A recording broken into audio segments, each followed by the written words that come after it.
Live. Okay. Hmm.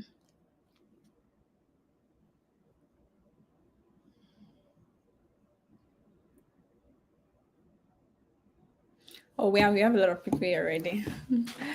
Okay. Good day, everyone. Good morning, good afternoon, good evening, wherever you're watching us from. You're welcome to today's live session. Thank you for joining.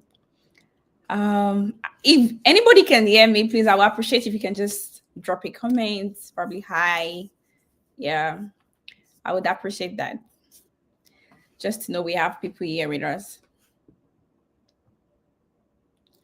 Thank you. Yeah, I can see that people are here already, but thank you, Lois. Thank you so much. Okay. All right. I think we can. Thank you, Sunday. Thank you. Thank you. Nice. We can get started. Oh, thank you, Daniel. Thank you. Okay. Alrighty. Hi. Thank you, guys. Welcome to today's live session. You all are welcome to today's live session. And I think this is our first live session for the year. So good to say Happy New Year, everyone. And I'm wishing us all the best this year has got to offer us. Happy New Year. Okay. For those that are just joining us for the first time, my name is Olamide Messi, and I'll be moderating today's section as we always do. But today's live section, we will be talking about grad school without funding. Okay, so many people get admission without funding and they want to proceed further and probably go for their visa interview, or maybe you are confused about how is grad school without funding when you have not been funded. How do you survive? How do you get funding? Like survival tips, the challenges you're going to face. So that is what we're going to talk about today. Okay, and for please, I would appreciate if you guys can just share it on your probably on your social media platform so people can join us and they can also benefit into this live session. Okay, and it's a privilege for us today to have an experienced grad student who has gone through the process from going for visa interview to going to grad school without being fully funded, no funding. And yes, he's here to share his experience and survivor tips, way to go for students that are curious to know about what it is like about graduate school without funding. Okay, so please, I would encourage everybody to please stay tuned to like so you don't miss out on any updates along the line. Okay, without wasting much of our time, I can see everyone. Thank you guys for joining. Thank you, Samuel. Thank you, Sunday. So without wasting much of our time, we're gonna get started. I'm going to bring our scholar to the stage and sir, you're welcome here today. Please, you can introduce yourself to our viewers. Thank you. Okay, thank you everyone for joining. My name is Priestley Abame. I'm a Nigerian. I'm from Edo State, and I have my bachelor's from University of Ilorin, applied geophysics, and a master's in GI science and geoenvironment from Western Illinois University. And I'm 2 weeks old as a graduate. I just graduated. So Nice, nice, interesting. When you said 2 weeks, I was like, what do you want to say 2 weeks old? But yes, thank you so much for joining us today. It's a privilege to have you here. We actually extended the invite and he was willing to come share his experience. Okay, we really appreciate. And Sir Priestley used to be my boss. He taught me while I was in Nigeria. So it's a privilege to have my boss here today. Thank you so much, sir. Yeah, Himble, I see you. Thank you for joining. So yeah, you said you recently graduated from where? Did you mention that to us, sir?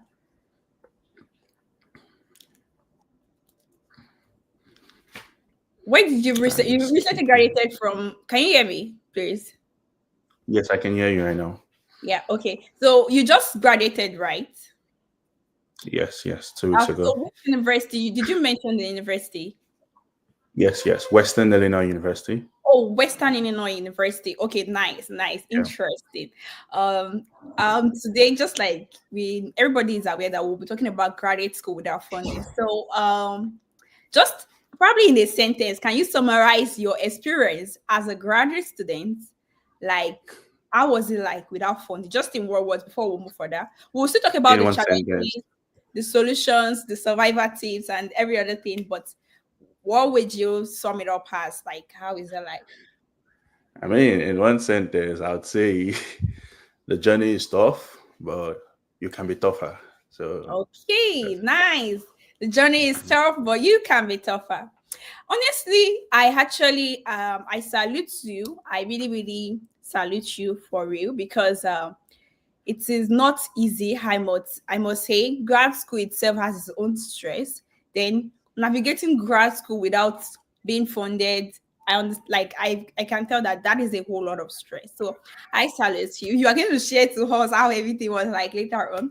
But yeah, let's talk about how this all started. So when you finished your bachelor's and you started applying for grad school, how many schools did you apply to? First of all, Honestly, I applied to three schools. okay, and Um, how many offers did you get? One. Just one, and that is Yeah. WIU. Yes, yes, yes. Oh wow, I mean, I interesting. think that would be because I applied, I was trying to change my discipline.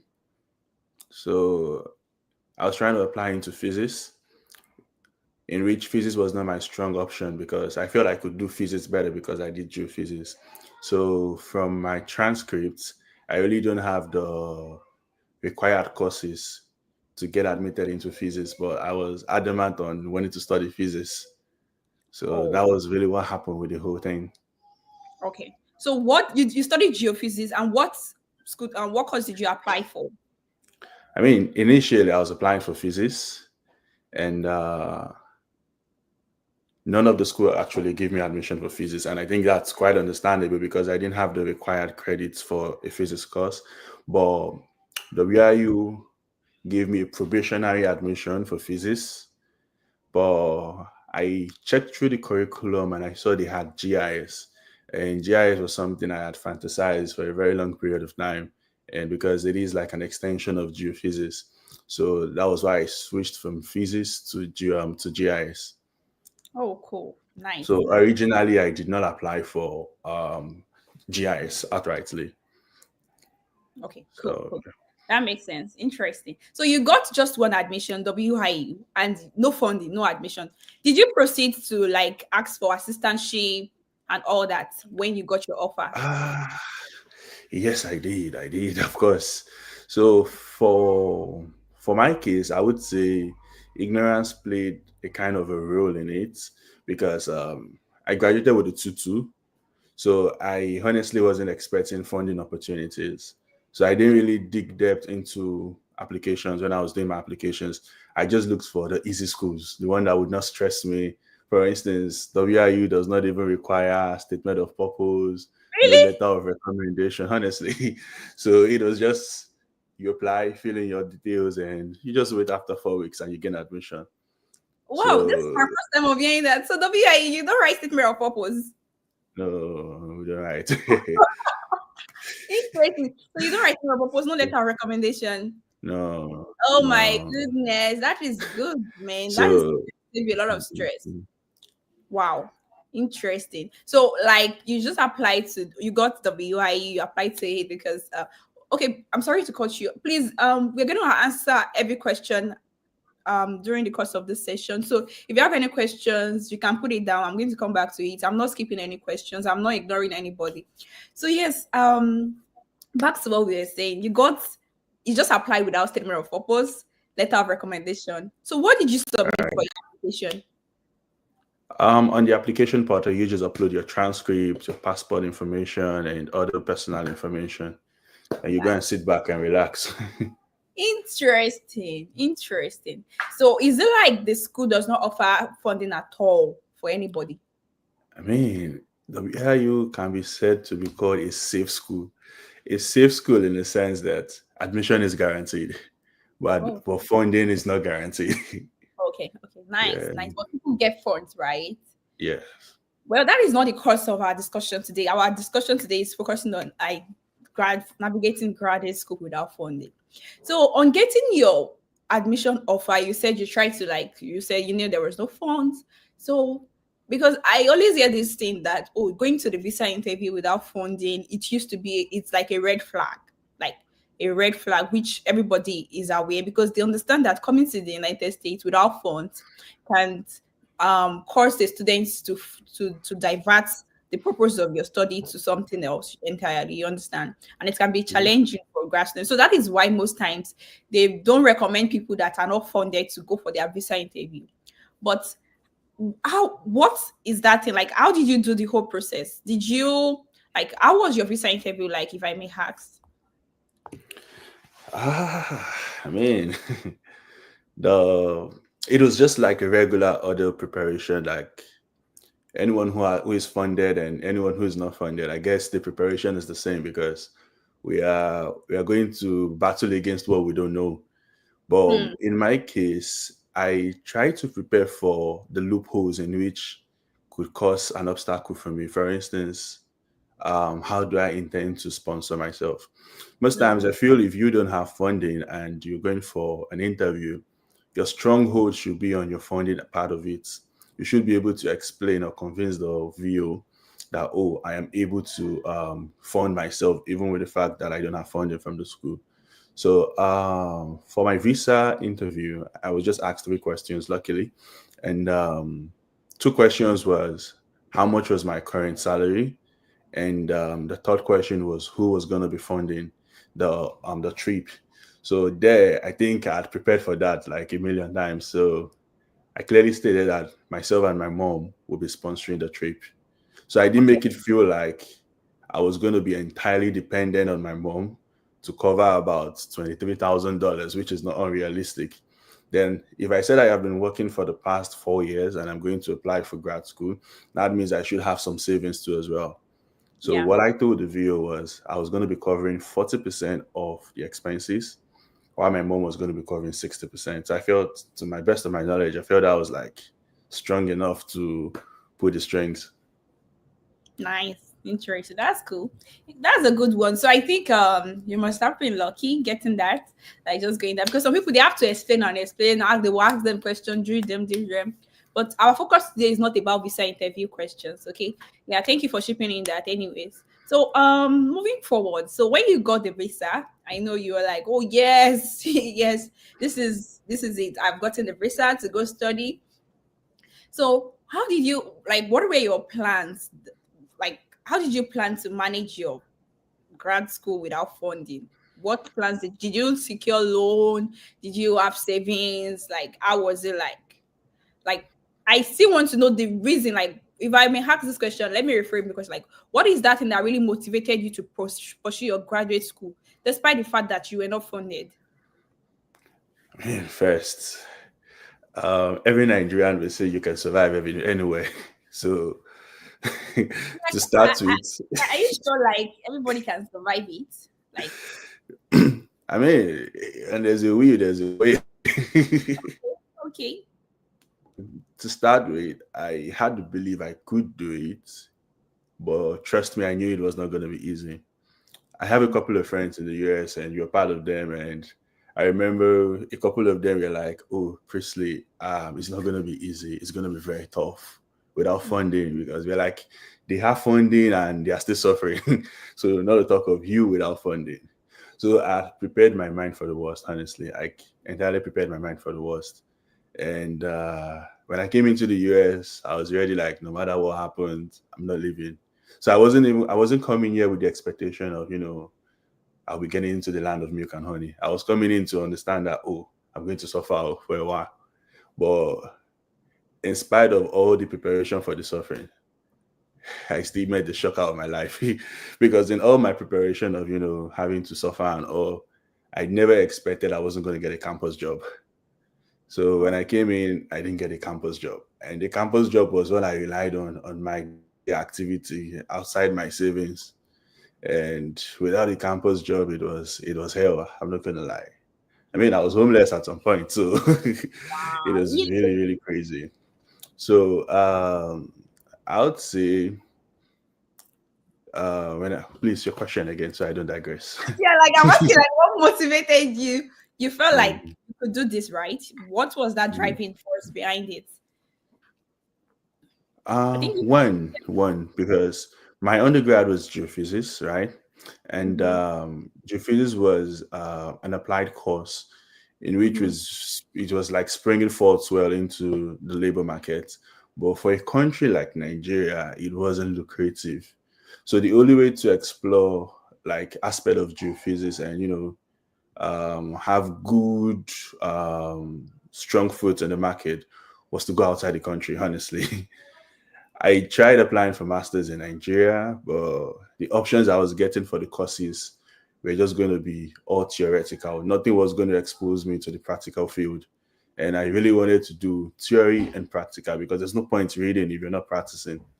So that was like my major push why I wanted to leave the country for my masters actually.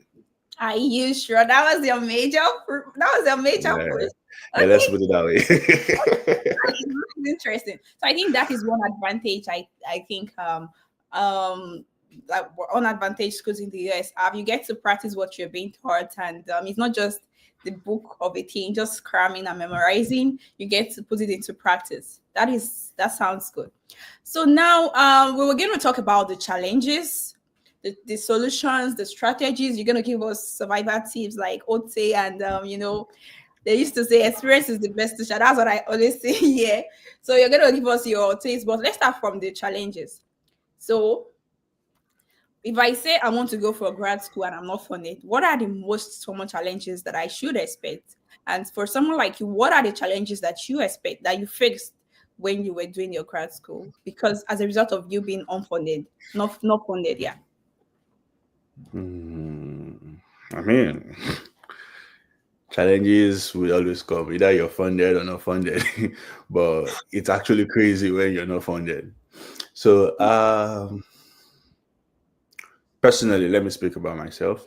Cool. When I Yeah, was yeah. coming into the US, Buhari was still the president. So, exchange rate at the time was around 750, 800. I So that came was in January 2023, okay. and in May, when the new president came in, the exchange rates doubled. So, and I had not paid my fees at the time. So, in Naira, then I was supposed to pay about maybe 4 million Naira. But at the end of May, in Naira, I was going to be paying about 9 million Naira. The same cost in dollar, but different cost in Naira value. So, it took a lot. I didn't work for like the whole semester. There was nothing to do. I went from offices to offices. I even decided to say, oh, I was going to volunteer in some offices just in case a funding a job opportunity pops up. And they told me they don't allow for volunteering here. They won't let you work if you're not being paid. So it was honestly very crazy. I'm not gonna lie, but thank God for good friends. So we're able to raise up funds and I paid, and yeah, we went back to the drawing board again, back and forth. And I mean, the more you stay, the more tougher you are too as well. Oh, Because I remember during my first semester when I saw the way it was going, no job. I was just spending naira, converting naira to dollar. You know how crazy that is. I almost deferred my admission. I actually wrote a letter. I wanted to defer the admission, but they told me I have to go back to Nigeria if I was going to defer the admission and come back when I'm ready. I can't go back. So I had to like stay. So it was very crazy. I'm not going to lie, but it's worth the try if you can. oh, cool. Thank you. So let's talk about the challenges, this the adverse effect this thing had on you. Like, how does this thing affect your academic performance and your mental health? Do you think this played any role in I your mean, yeah? before now, I never believed in depression. But Oh, honestly, I can tell you for a fact that depression is real, very real. Because first, it's different from Nigeria where we're coming from, where you have like friends. Here it's just you and you alone. So if you're suffering alone. If you're dying alone. If you're enjoying alone as well. So uh, having to think about the cost of how much I was going to pay, I wasn't earning in dollar. I was still calculating in naira. It was seeming impossible. I was still trying to go to school still because you still have to keep up to a certain percentage for your attendance, else you'll be reported to the grad school. So you still have to go for classes, you still have to turn in your assignment, the deadlines. And honestly, I never knew grad school was tough till I experienced it, because I used to imagine, how would I be doing 3 courses in grad school and I would leave school by 9 p.m., 10 p.m. Like, what am I doing? Just 3 courses. And, there are days you have to stay in school up to 11 p.m., 12 a.m. And you still have it at the back of your mind that, oh, you're still owing school fees. But the good thing about it, I don't know if it is generic for all US schools, but I think for my school, the good thing about it is you can do a whole semester without paying. So Really? say you resume in January, you're not expected to pay your fees in January. I don't know if they've changed that yet, but when I was there, when you resume in January, you're not expected to pay your school fees in January. You're expected to pay your school fees of the next semester.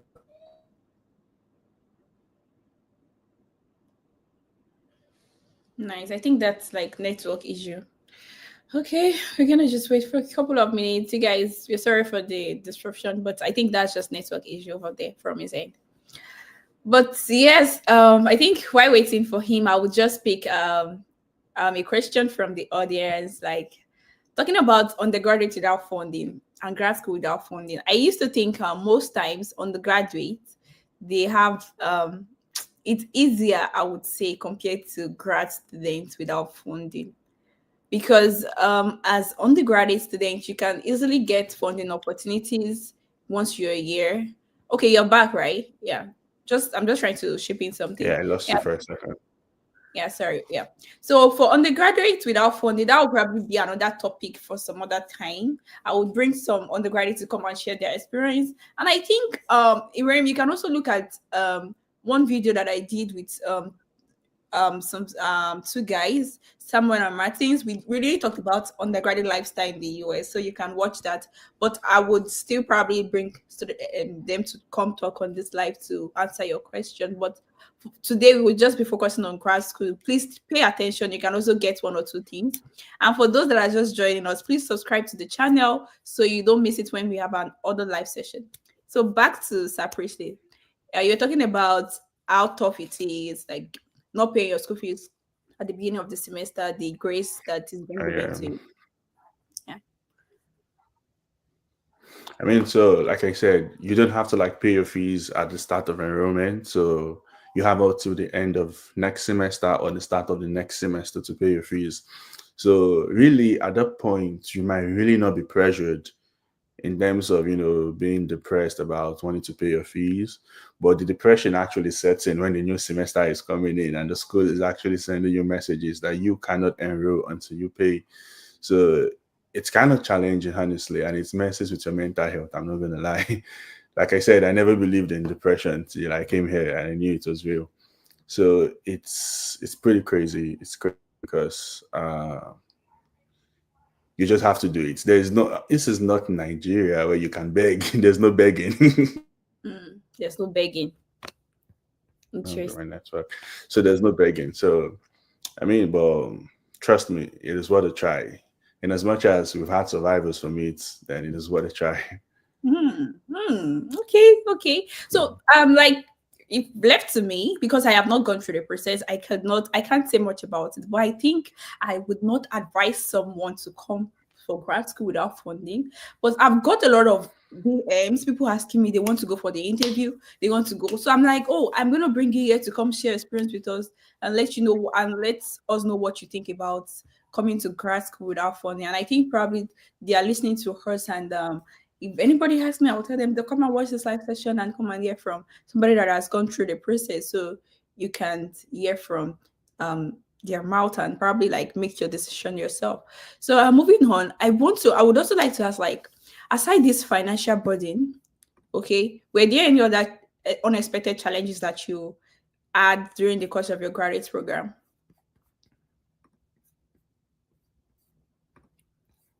Yes, I appreciate. Are you here? I think his network is kind of a bit bad. Thank you, Samara. Yeah. Okay, you're asking why did you not apply for loan? So somebody was asking why did you not apply for loan? Why didn't you apply for loan? I mean, I looked into the option of loan, and I think one of those companies is Empower also. Yeah, Empower. So Empower does not is not applicable for all universities. So they are selected universities, and unfortunately, at the time, my university was not part of the school they supported. I actually looked into the option of loan, and also thank God I didn't get the loan because it was 100% interest. So So I what's the was meaning? going to pay.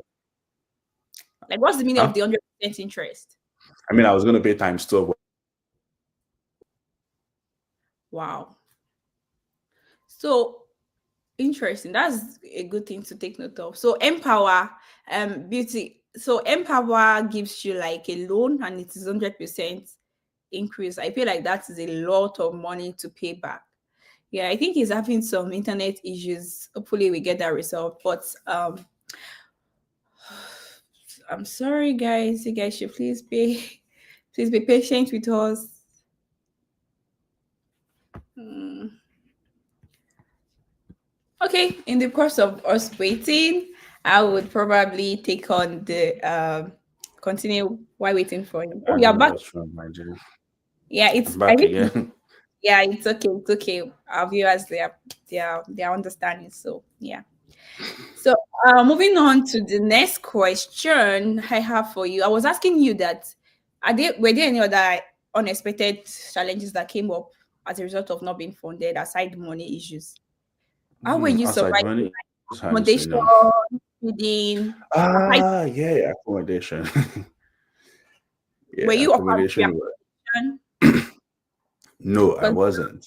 we pay monthly house rent like we pay house rent monthly here in the US. So how were you managing that despite the fact that you're not being funded?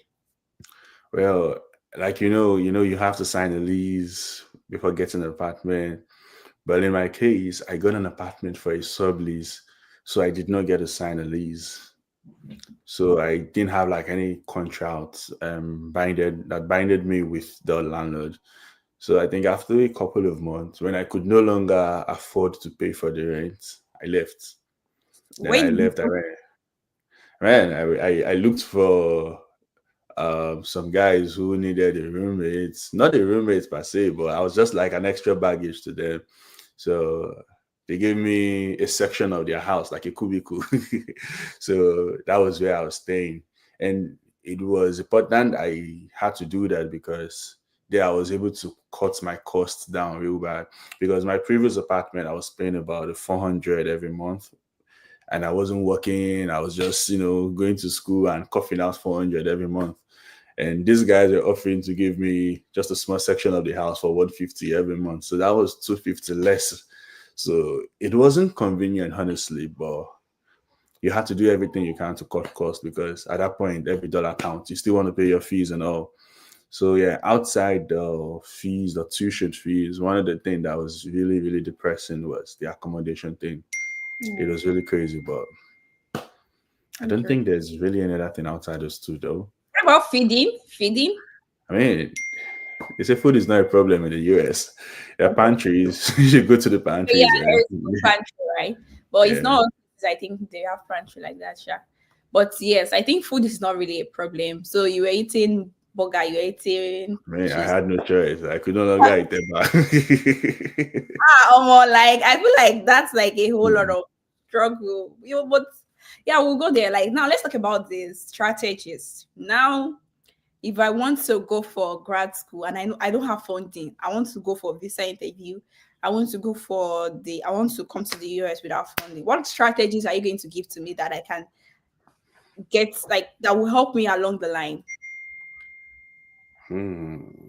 I mean, my strategy is peculiar to me, but let's hope it works for someone else.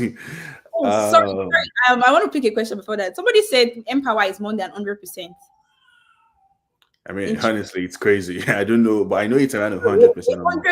100% interest. Yes. That is like a lot of money. And So people it's think, not advisable, "Bro, honestly. It's not. but what if we don't have an option?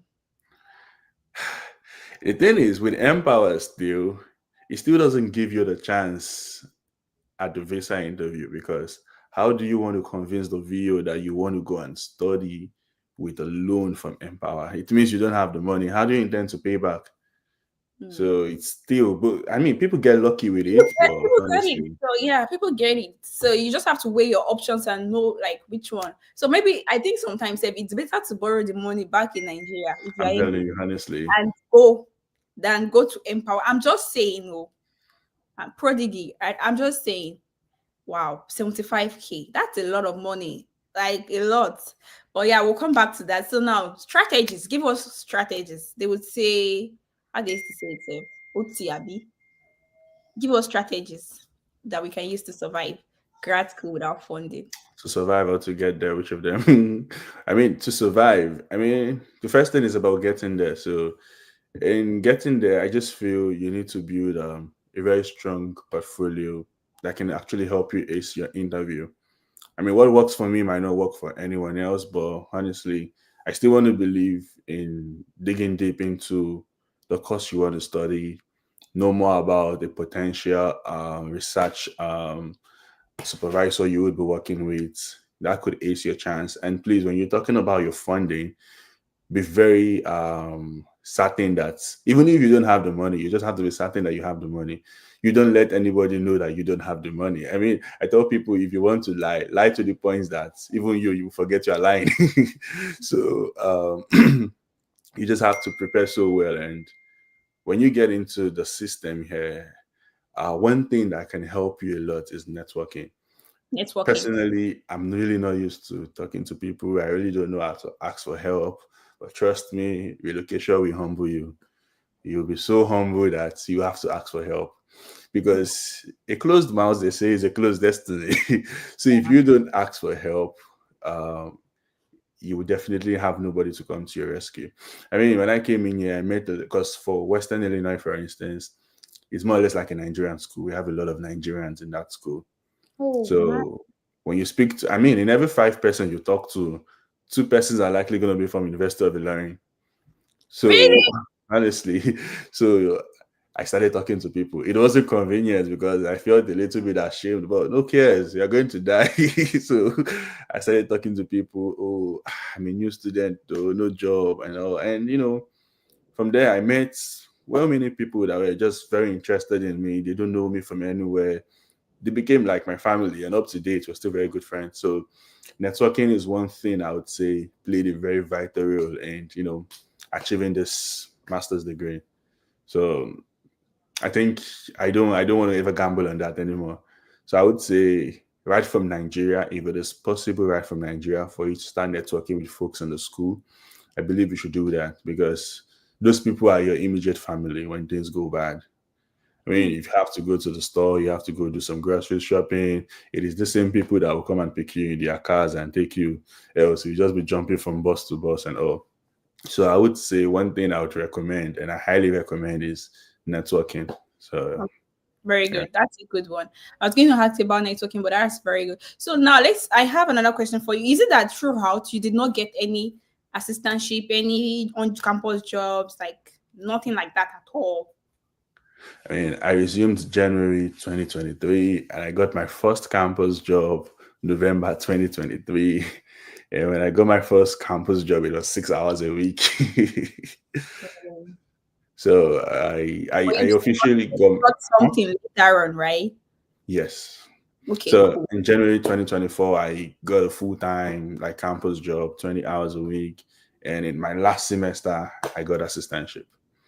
Nice. So at the And end of the day, you still got something, right? yeah, I mean, yeah, and Okay. I enjoyed my life then. Oh, interesting. So I think just it was just really bad at the first, like in the first The first semester. That three was semesters, yeah. so along the line you got funding. Interesting. So are you saying people should give this a try if they want to try it without funding? Well, honestly, I don't advise people to give it a try, except you don't have an option. Except you don't have an Yeah. option. Okay, very good. Honey, I wouldn't tell you to go and try without funding, except you don't have an option. Yeah.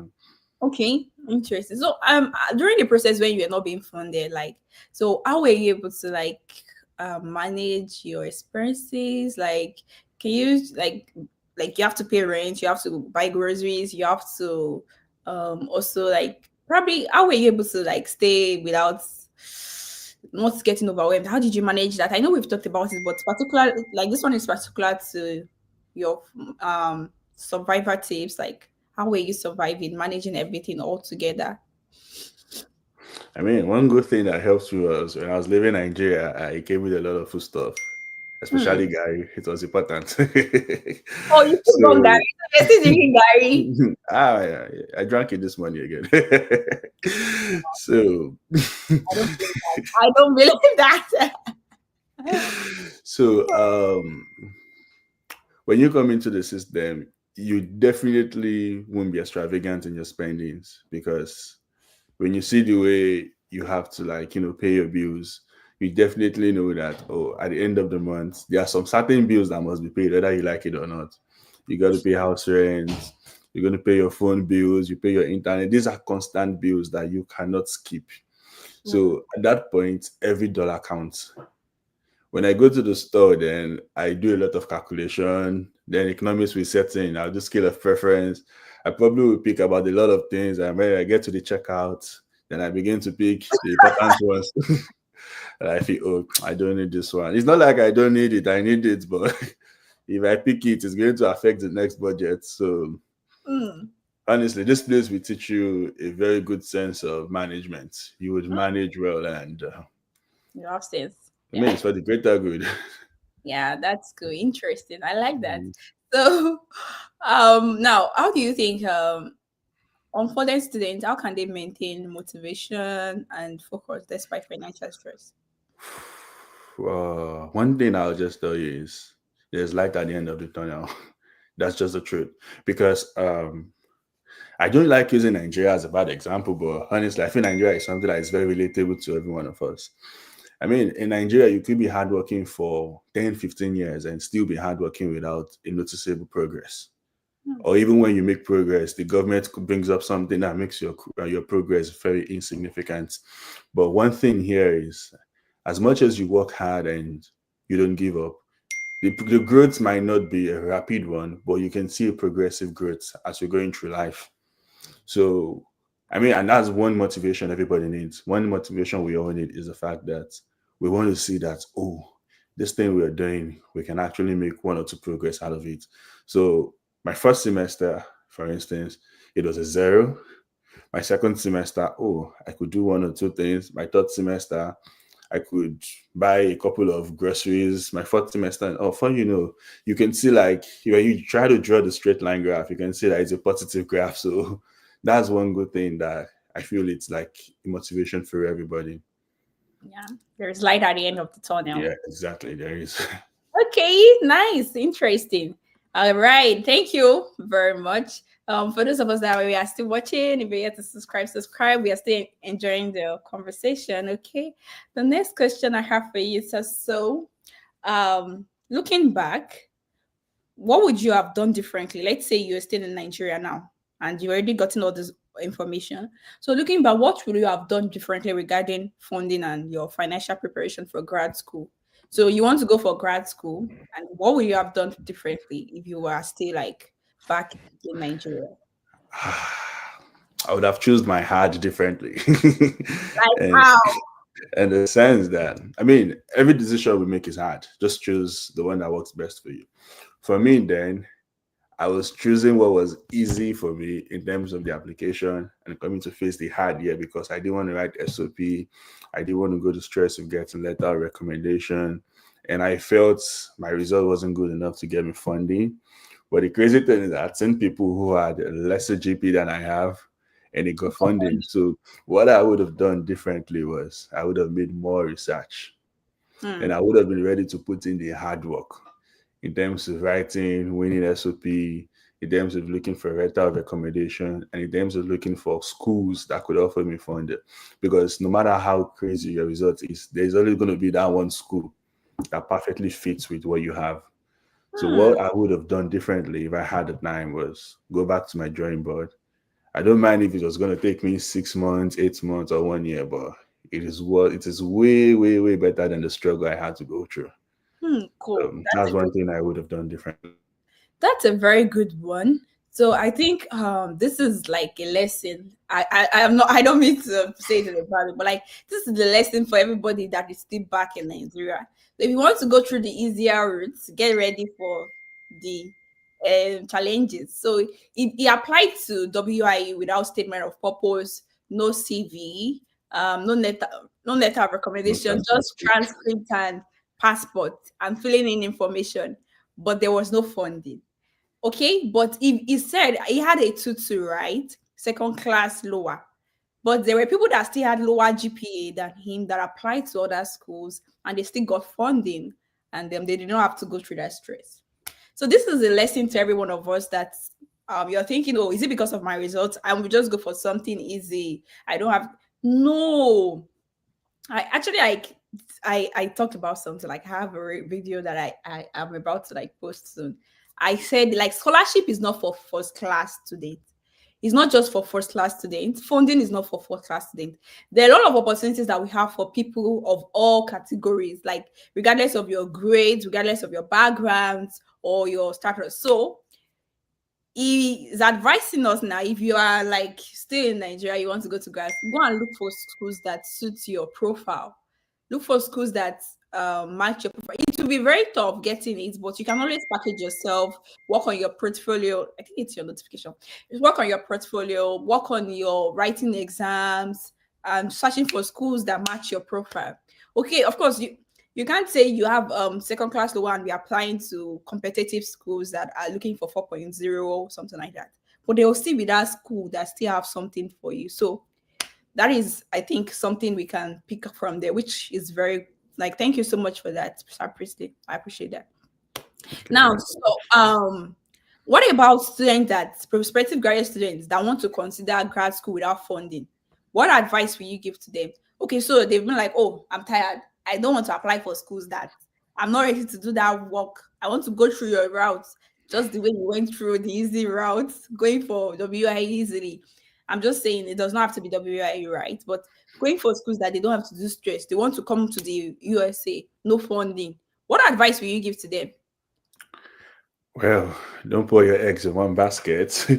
To start with, the journey without funding, I tell my friends, is a 30-70 in terms of probability, because I feel when you don't have funding and you're going to the interview, life is leading you already.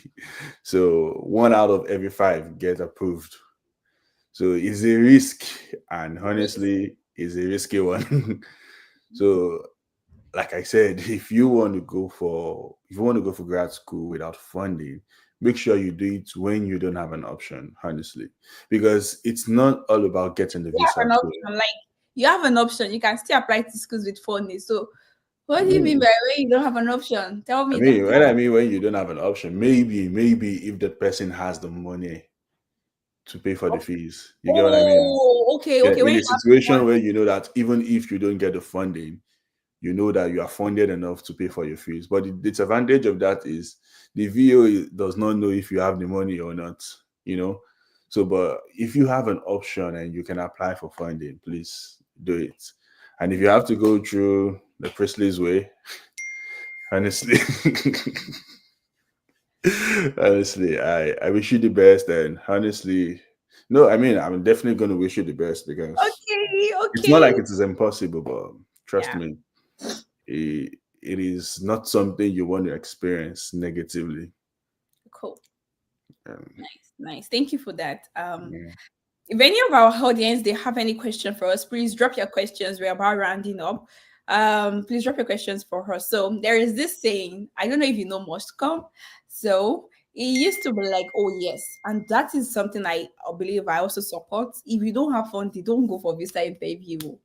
Except maybe your baba is like OBO, like maybe commissioner, like minister, you understand like that. If you don't have funding, going for your visa interview is like nobody, we are not God, right? We are not like some people get lucky. You were lucky, right? You did not have funding. Honestly, Like so, let's say grace, like, but I think for some people it might not work that way.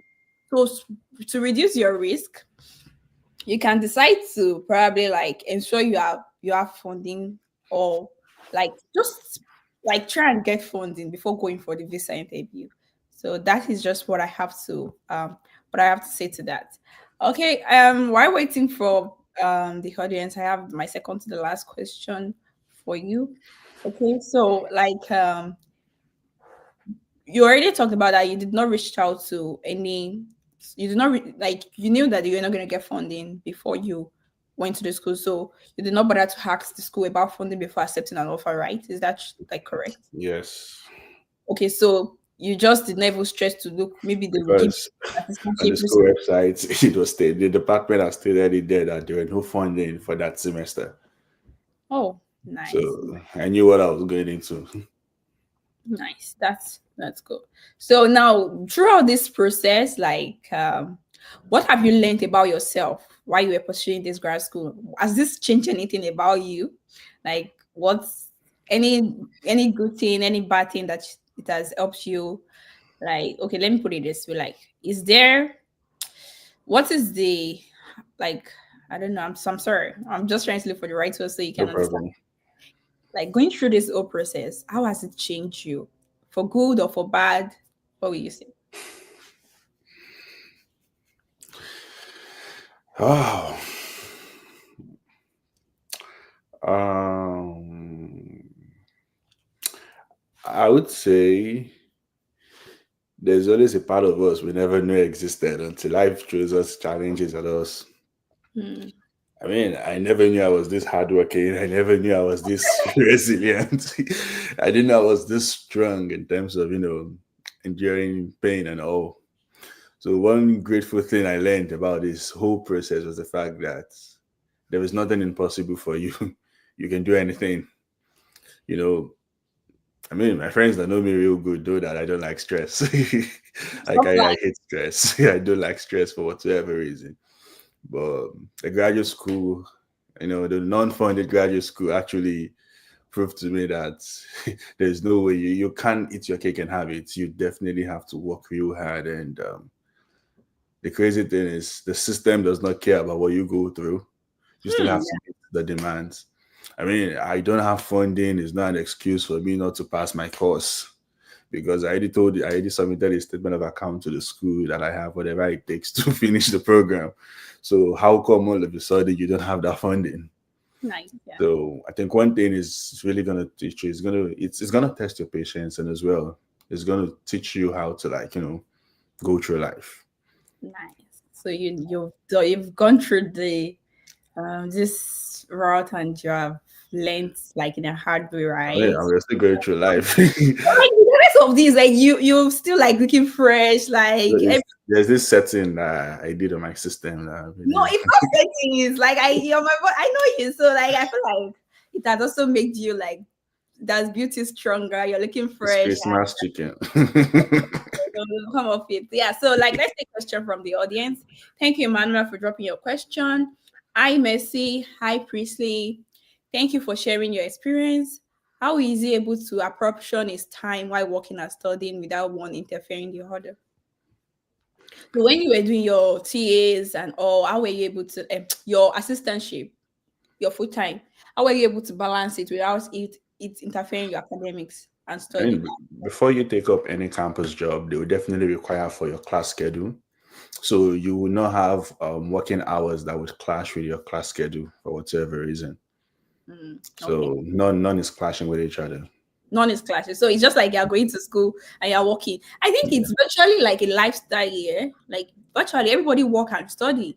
So you have to balance the two together. So Emmanuel, it is something that it might be difficult maybe for people that used to do all this RA, TA, like they have to, but it will never clash with your classwork. So maybe your studying time it might clash with your studying time. So you have to like set another time for you to read. Maybe you have to wake up in the middle of the night or early in the morning or like when you get back home. So, but your work time might not clash with your class. It won't even clash with your class time. But what about, do you guys do night shifts, stuff like that? Does it affect your? No, No. no, we don't do night shifts. No. Okay, nice, nice. Yeah. So Emmanuel, if you've answered your question, let us know. If not, you can ask again, probably.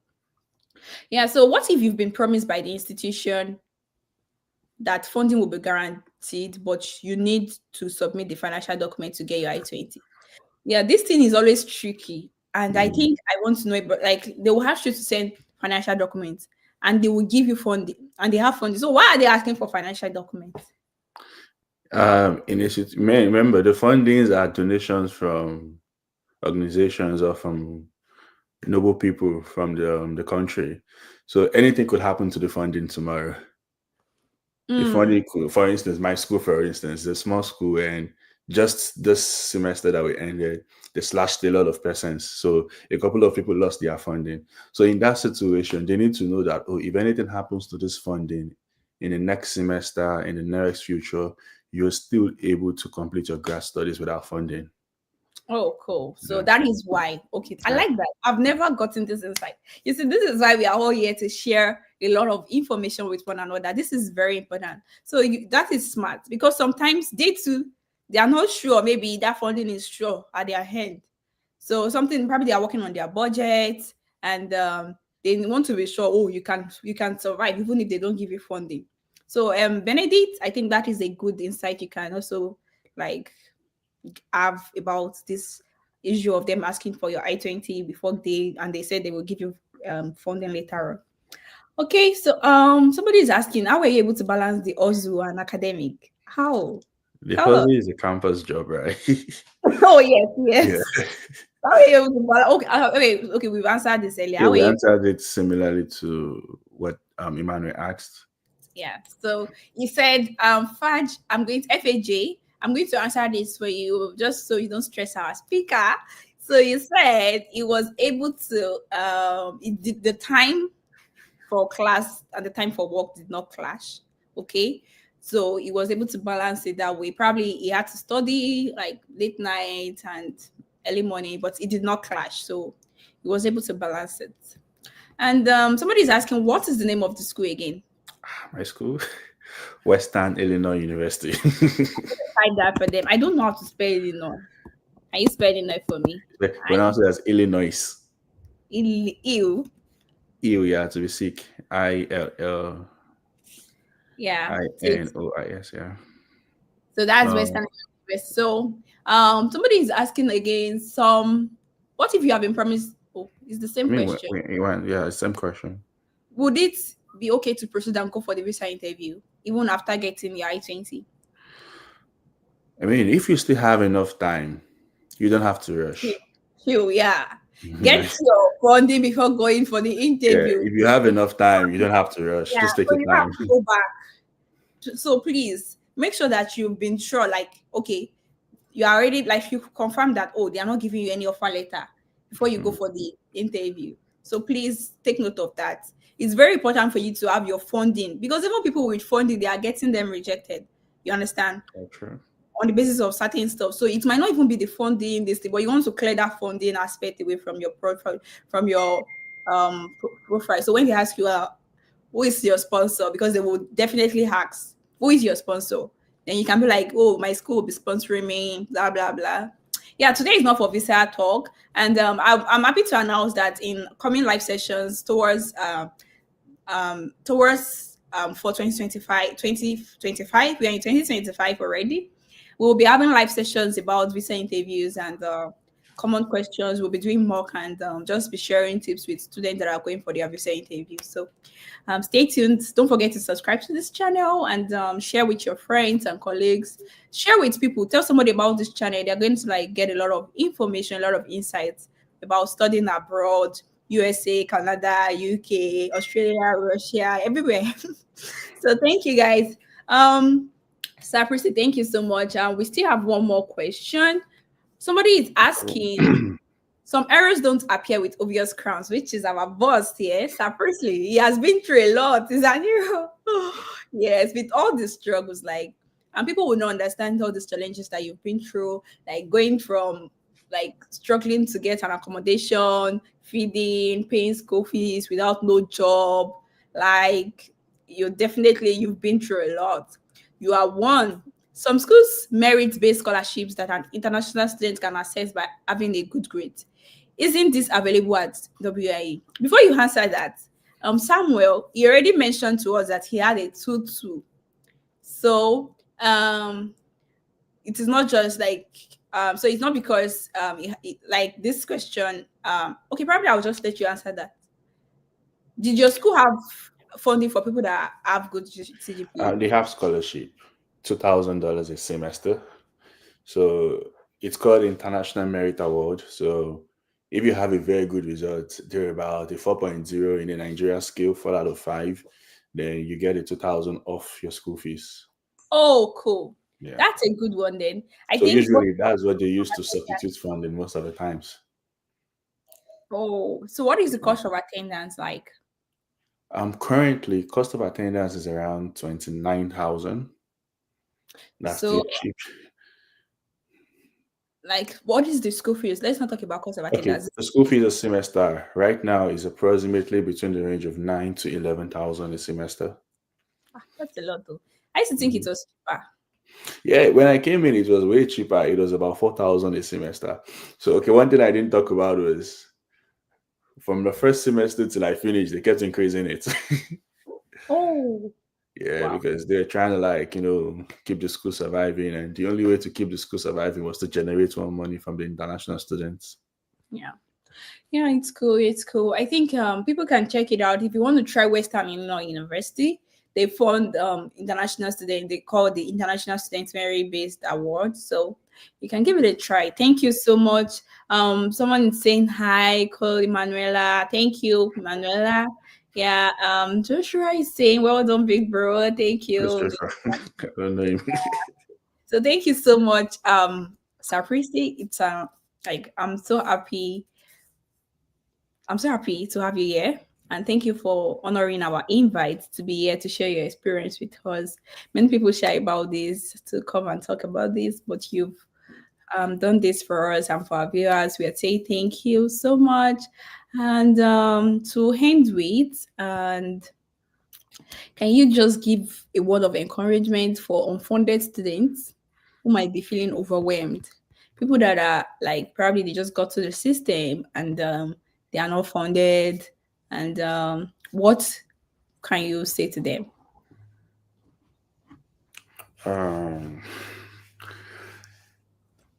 the only time you should be scared about anything, is when nobody has ever done it.